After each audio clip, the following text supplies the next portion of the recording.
Antes de mergulhar nesta história incrível, considere se inscrever no canal e ativar o sininho. Cada história aqui tem algo a dizer, e você não vai querer perder nenhuma. Nas ruas geladas de Moscou, o inverno estava mordendo os ossos. O vento siberiano soprava entre os prédios, levantando redemoinhos de neve que picavam a pele exposta. Os transeuntes, agasalhados em seus casacos grossos, caminhavam rapidamente com o olhar desviado, evitando cuidadosamente o olhar dos mais vulneráveis. Ninguém notou a figura frágil encolhida na calçada, encostada em um muro em ruínas. Sob um cobertor puído, furado e sujo, uma jovem tremia, suas mãos vermelhas e rachadas agarrando uma velha sacola plástica contendo seus poucos pertences. Seu nome era Ania Ivanova. Com apenas 19 anos, ela era uma criança de rua, órfã de um passado marcado por violência e traição. Seu rosto magro e pálido era emoldurado por mechas castanhas emaranhadas, eriçadas como os galhos secos de uma árvore no inverno. Seus penetrantes olhos verdes revelavam uma profunda melancolia, mas também uma rara força interior, forjada pelas dificuldades. Cada dia era uma luta pela sobrevivência, encontrar abrigo, um pouco de comida, escapar da polícia ou das gangues que dominavam certos bairros. Mas, acima de tudo, era preciso permanecer invisível, não chamar atenção. Ania sabia que ser vista significava ser vulnerável. Naquela manhã, enquanto a neve caía suavemente, cobrindo a cidade com um manto branco imaculado, Ania vagava pelos becos atrás da rua Tverskaya, a via principal onde a riqueza desfila sob o olhar indiferente dos pobres. Ela vasculhou uma lata de lixo na esperança de encontrar algo para comer ou vender. Seus dedos gelados roçaram em algo duro e rígido. Curiosa, ela removeu delicadamente um objeto cuidadosamente embrulhado em um pedaço de papel. Era um cartão de visita feito de couro finamente gravado, um luxo evidente em suas mãos frias e sujas. Ela olhou para ele por um longo tempo. Dmitry Volkov, diretor-geral. Construindo o futuro juntos. Um número de telefone, um endereço em Moscou, um mundo inteiro inacessível para ela. Por que um cartão tão precioso fora jogado ali, numa lata de lixo? Esse mistério despertou algo nela, um impulso que ela não compreendia bem. Talvez fosse o cansaço, ou a esperança persistente de que um simples gesto pudesse mudar alguma coisa. Uma ideia maluca tomou conta de tudo: encontrar aquele homem e devolver o cartão dele. Com o coração disparado, Ania procurou o endereço, atravessando avenidas congeladas. Chegou a um arranha-céu de vidro e aço, uma torre reluzente que parecia desafiar o céu cinzento. O prédio exalava poder, riqueza e inacessibilidade. O hall de entrada era vasto, frio e estéril. Imponentes colunas de mármore branco subiam até o teto, refletindo a luz dos lustres elaborados. O silêncio era palpável, quebrado apenas pelo murmúrio de passos no chão polido. Ania, vestida com suas roupas surradas e botas furadas, avançou com certa hesitação.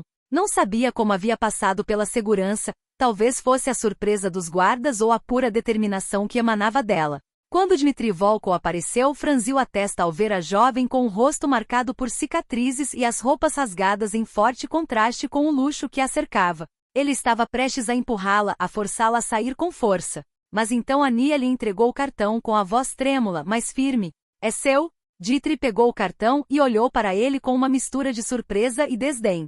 O que você quer em troca? Ele perguntou, quase em tom de zombaria. Ania respirou fundo, reunindo coragem. Nada. Só, 1 hora do seu tempo. 1 hora em que você realmente me ouça sem julgar. Uma risada seca e fria escapou de Dmitry, que balançou a cabeça em descrença. 1 hora? Por que eu deveria perder meu tempo com uma mendiga? Mas naquele olhar cansado, naquela voz trêmula, havia uma força que ele não via há muito tempo. Uma centelha de esperança de uma rebelião gentil. Algo que perturbava sua certeza e o fazia hesitar. Eles se instalaram em um pequeno escritório com paredes cobertas por pinturas modernas, onde a iluminação suave criava uma atmosfera aconchegante, quase intimista. Uma mesa fina de madeira claro separava, mas, pela primeira vez, aquele espaço simbolizava algo mais do que apenas um escritório corporativo. Era uma ponte frágil entre dois mundos. Ania sentou-se, com as mãos entrelaçadas no colo, os olhos buscando uma âncora. Ela começou com a voz trêmula a princípio, depois mais segura à medida que se desfazia das amarras do seu passado. Cresci em um apartamento minúsculo em um bairro operário de Moscou. Meu pai bebia demais, batia na minha mãe. Às vezes ele também me batia. Meu lar não era um refúgio, mas uma prisão. Quando eu tinha 13 anos, minha mãe foi embora, me deixando sozinho. Eu também fui embora. As ruas me ensinaram a lutar, a sobreviver. Mas a solidão é pior do que qualquer coisa. Dmitri a ouvia em silêncio, os dedos cerrados em torno da caneta, o olhar oscilando entre o fascínio e o desconforto. Essas palavras cruas, essa história tão humana, lembravam-no da frieza dos corredores de aço onde construíra sua carreira. Ele sempre evitara esse tipo de verdade, escondendo-a atrás de arquivos, contratos, números. Ele se viu pensando em seu próprio passado, em seu pai ausente, muitas vezes preocupado demais com seus próprios negócios, em sua mãe fria, que lhe dizia que só o sucesso importava, que a fraqueza era um luxo ao qual ele não podia se dar. Ele havia enterrado suas feridas sob montanhas de ambição, buscando provar seu valor em um mundo implacável. Mas quando confrontada por Ania, essa máscara quebrou. Uma culpa surda cresceu dentro dele, dolorosa e surpreendente. Ele compreendeu que, apesar de tudo que havia conquistado, havia se afastado dos verdadeiros valores, da compaixão, da humanidade. Por um longo momento, o silêncio pesou entre eles, carregado de coisas não ditas e esperanças tímidas. Então, com uma voz mais suave do que ele imaginaria ser possível, Dmitri falou: "Não posso apagar o que você passou, Ania. Mas posso te ajudar a construir um futuro diferente. Não como assistente, não como alguém esquecido. Quero que você seja a primeira beneficiária do nosso programa de reinserção social. Um programa que ajuda aqueles que se perderam a encontrar seu lugar novamente." Ania piscou, surpresa. Este mundo parecia tão inatingível, tão cruel. Ela aprenderá a desconfiar de promessas, especialmente de pessoas como ele, que viviam em torres de marfim. "Por que eu?" ela perguntou com a voz frágil, mas em busca da verdade. Dmitri olhou-a diretamente nos olhos, sem rodeios. "Porque você me lembrou do que eu tinha esquecido, do que eu tinha deixado de fora intencionalmente.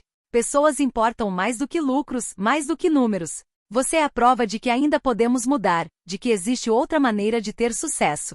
Um suspiro passou entre eles, um momento suspenso no tempo, onde a esperança nasceu onde não era mais esperada. Os meses passaram lentamente, pontuados pelas manhãs frias de Moscou e pelas longas noites em que a luz pálida do escritório parecia o único refúgio. Ania, com determinação feroz, dedicou-se de corpo e alma a esse aprendizado que ela considerava inalcançável.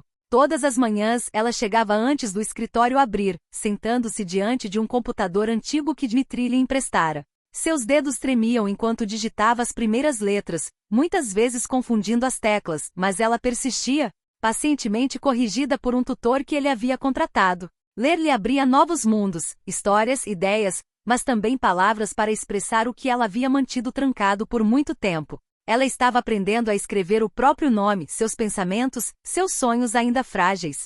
Dmitri frequentemente a observava em silêncio, admirando a coragem que demonstrava. Mas esta não era apenas uma lição de escola. Era um renascimento. Dmitri também estava mudando. Sua visão, antes rígida e calculista, estava se suavizando. Ele começou a transformar seu império, administrando-o não apenas visando o lucro, mas por um ideal maior. Lançou uma fundação dedicada à reabilitação de jovens em situação de rua, com um orçamento substancial, campanhas de conscientização sobre pobreza e exclusão e um compromisso pessoal mais profundo com os bairros mais desfavorecidos de Moscou. Seus discursos, antes técnicos e frios, tornaram-se repletos de humanidade. Ele relatou o encontro com Ania, a menina de rua que se tornará uma luz em sua vida, como uma metáfora viva para o poder da compaixão. Em uma grande conferência com a presença de centenas de investidores e jornalistas, Dmitri tomou uma atitude singular. Convidou Ania para subir ao palco com ele. O silêncio tomou conta do vasto salão enquanto ele contava a história. "Conheci Ania nas ruas de Moscou", disse ele com a voz trêmula de emoção. "Ela poderia ter permanecido invisível, esquecida por todos. Mas ela me lembrou do que perdemos, nossa humanidade. Hoje ela não é apenas uma beneficiária do nosso programa, ela se tornou uma fonte de inspiração para todos nós." Ania, ao lado dele, corou levemente, com um sorriso tímido nos lábios. Os holofotes pareciam avassaladores, mas ela se manteve firme. Não era mais a menina frágil encolhida sob um cobertor, mas uma jovem cheia de esperança, um símbolo vivo de que ouvir e confiar podem realmente mudar uma vida. Os aplausos ecoaram, trazendo uma nova promessa. Numa noite de inverno, enquanto a neve cobria suavemente a cidade com um manto silencioso, Dmitri ficou até tarde em seu escritório, refletindo sobre a trajetória de sua vida. Sobre a mesa, um envelope discreto chamou sua atenção. Ele o abriu com curiosidade. Dentro, um cartão. Da Ania. Simples, escrito à mão com tinta levemente trêmula, prova de quão longe ela chegou. No verso, estas palavras: Obrigada por acreditar em mim. Agora acredite em si mesma. Obrigado por acreditar em mim. Agora acredite em você também. Dmitry sentiu uma profunda emoção tomar conta dele, uma mistura de orgulho e humildade. Esse pequeno gesto, essa mensagem íntima, fechou um capítulo e abriu um novo. Uma promessa mútua, um pacto entre duas almas que pareciam em desacordo, mas que a vida havia unido.